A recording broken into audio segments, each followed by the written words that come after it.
첫 번째 질문. 김가을 선생님께서 측만이 있을 때 옆으로 누워서 호흡하면 도움이 될까요? 라고 하셨는데 너무너무 좋은 의견이에요. 옆으로 누워서 해야죠. 다음 시간에 할 건데요. 미리 보여드릴게요. 이런 식으로 호흡하는 거죠. 이 자세가 좋은 게, 이 자세가 좋은 게 우리가 사실은 이제 오른쪽을 넓히는 경우보다는 반대쪽을 넓히겠지만, 자, 예를 들어서 흉추가 반대로 휘었다고 쳤을 때 이쪽을 옆으로 누워야 호흡이 여기보다는 이쪽으로 들어갈 테고, 그래야 흉곽이 그쪽으로 확장되고, 그리고 폐도 지금 누워있는 이 방향대로 확장이 되겠죠. 그렇기 때문에 이런 동작은 꼭 필요하다라는 거예요. 이런 동작은.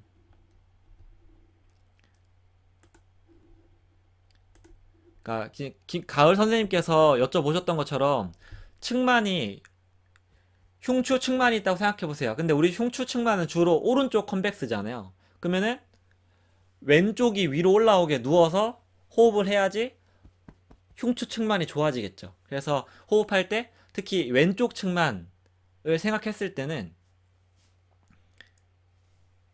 왼쪽을 위로 하고 누워야 확장이 잘 된다. 이거 좀 기억을 해주시고,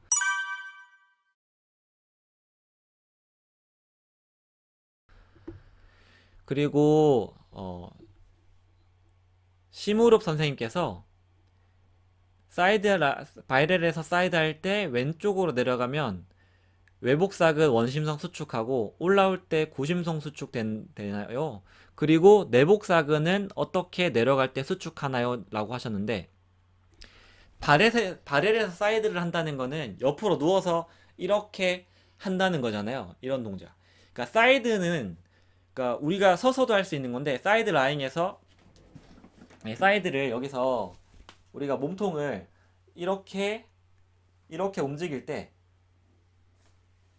사이드 밴딩의 주동근은 외복사근이랑 내복사근이 같이 쓰입니다. 이때는 외복사근, 내복사근이 늘어나요.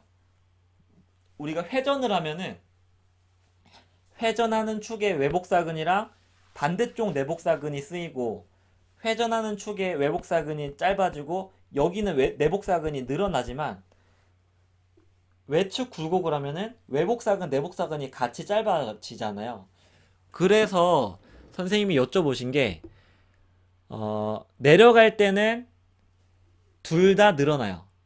올라올 때는 둘 다 짧아집니다. 아시겠죠? 사이드 밴딩을 할 때 둘 다 늘어나고 둘 다 짧아져요. 그러니까 내려갈 때는 늘어나고 올라올 땐 짧아진다. 이렇게 생각하시면 됩니다.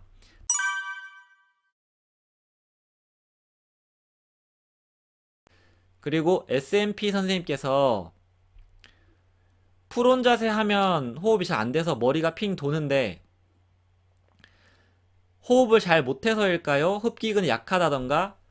그러니까 뭐 우리가 아까도 숨을 크게 들이마셨다가 내쉬었다가 할 때 머리가 핑 돈다든지 좀 불편한 느낌이 들잖아요. 그러니까 이 주관적으로 불편한 느낌이 드는 거는 누가 느끼는 거냐면 뇌가 느끼는 거예요. 그러니까 뇌가 느끼는데, 야, 너 지금 호흡이 부족해, 힘들어 라는 명령을 내리는 거지. 지금 그게 뭐 그렇게 크게 잘못된 건 아니에요. 뇌가 그렇게 느끼고 명령을 내려주는 건데, 왜 그렇게 느껴지나?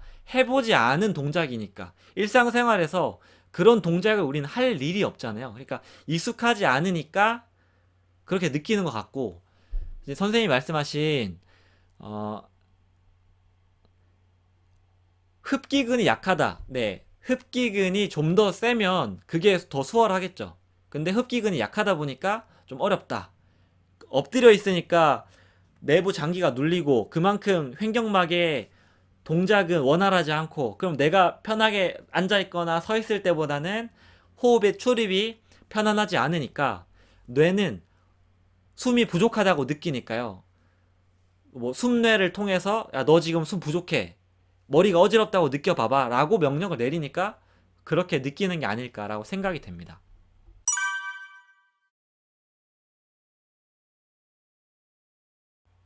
어, 아까 전에 제가 그 호흡할 때 머리가 어지럽다고 했는데, 들숨, 날숨의 순서가 잘못하면서 호흡이 어지럽다고 알고 있고, 호흡이 갑자기 많아지면 어지럽다고 알고 있는데, 이 답이 맞는 건지 여쭤보고 싶습니다. 이랬는데요.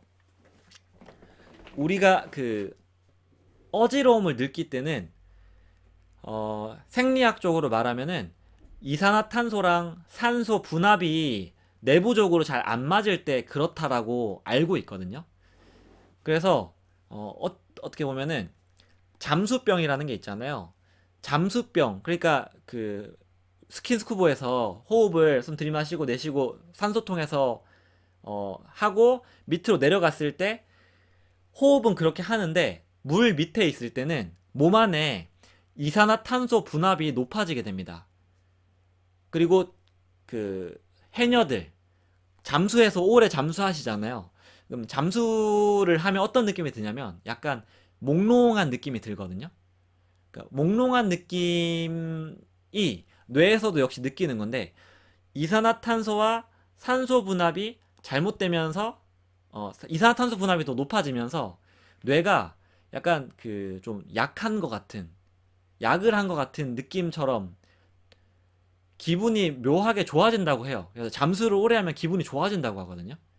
그래서 일부러 잠수를 한다고 하시는데 그게 오래되면은 건강에는 더 안 좋다고 해요. 이산화탄소 분압이 더 높아지면. 왜냐면 몸 안에 활성산소가 쌓인다고 합니다. 활성산소는 몸에 무조건 안 좋고 세포를 파괴하고 죽인다고 해요. 그래서 몸의 정상적인 세포를 파괴한다고 해요. 그래서 어지럽다 아니면 호흡이 갑자기 많아졌을 때 어지럽다 이런 게 몸 안에 이산화탄소랑 산소 분압이 안 맞아서 그렇지 않나 라고 말씀을 드릴 수가 있을 것 같아요. 그리고 과호흡을 하면 어지럽죠. 근데 과호흡을 왜 할까? 이렇게 생각해 봤을 때는 이게 근본적으로 봤을 때는 너무나 과도한 스트레스. 그러니까 몸을 이완하지 못하니까 아까 배웠던 정상적인 호흡의 주기에서는 큰 근육들의 작용이 필요하지 않은데 정상적인 호흡 주기가 깨지니까 불필요한 호흡 근들이 땡겨서 작용을 해야 되고 그런 애들이 지칠 때 뇌에서 너 호흡 부족하니까 과하게 호흡해 라고 명령 내리거든요. 그럼 나도 모르게 호흡이 필요하니까 과호흡을 하고 과호흡을 하다 보니까 산소 분압이랑 이산화탄소 분압이랑 자꾸 안 맞고 그러면 뇌는 또 어지럽고 이게 악순환으로 가는 거죠. 그럼 이 악순환의 고리를 어떻게 끊을 것인가? 답은 횡격막 호흡이에요. 횡격막 호흡을 어떻게 해야 되냐? 완전한 이완, 스트레스 줄이고 몸을 편안하게 하고 복부 근육 풀고 배가 나올 수 있게 그래야 적절하게 호흡을 할 수 있다. 과호흡을 줄일 수 있다. 그리고 호흡 정지를 써먹어 보세요. 숨 들이마시고 내쉬고 멈추고 이때 폐가 쪼그라들었을 때 휴식 작용해서 멈춘 거잖아요. 이때 잠깐 쉬었다가 다시 숨 들이마시고 내쉬고 멈추고 이런 것들을 통해서 이완. 그리고 오늘 주무시기 전에 네, 유튜브에서 호흡 명상이나 요가 명상 쳐가지고요. 한번 몇 가지 들어보세요. 좋은 영상들 많거든요. 저는 이제 거기 전문가가 아니기 때문에 명상 쪽 전문가 선생님들이 아주 편안한 음성으로 안내를 해주실 텐데 자기 전에 그런 거 좀 듣고 자세요. 핸드폰으로 인스타 하고 SNS 하다가 자면은 다 블루라이트를 하잖아요. 그리고 뇌 속에서는 지금까지 보던 그 컨텐츠들의 시각 정보가 가득 정리가 돼 있어, 저장돼 있기 때문에 바로 숙면에 못 취해요. 그럼 호흡도 부교감 신경보다는 교감 신경 우위에 있기 때문에 좋은 호흡이 아니죠. 그러니까 그런 거는 다 제쳐두고 그냥 편안한 음성을 들으면서 호흡하고 부교감 신경을 우위에 두고 잠을 자야 숙면을 할 수 있겠다. 이렇게 강조드리고 싶습니다.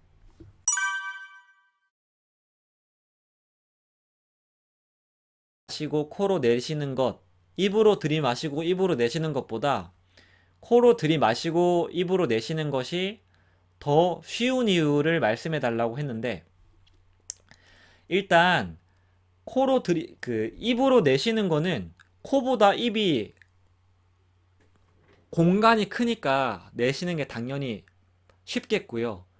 입으로 들이마시는 것보다 코로 들이마시는 게 쉬운 이유는 그게 정상이니까. 마실 때 입으로 들이마시면 안 돼요. 마실 때 코로 들이마셔야 우리가 코의 기관 골격에서 배웠듯이 상비갑계나 중비갑계, 하비갑계 같은 코 안에 있는 구조물에 의해서 이 그 온도나 가습을 공기를 데펴주고 넘기기 때문에 공기가 차가운 공기도 따뜻해지거든요. 그러니까 편안하게 느끼는 거죠. 근데 입으로 들이마시고 내쉬고 하면은 입 안이 금방 건조해지고 불편해지죠. 그래서 사실은 코로 들이마시고 코로 내쉬는 게 좋은데 사실 내쉴 때는 입으로도 내셔도 되죠. 운동할 때는 또 호흡량이 딸리니까 입으로 내쉬는 게 편하고. 하지만 마실 때는 코로 될 수 있으면 마시는 걸 연습하시는 게 좋습니다.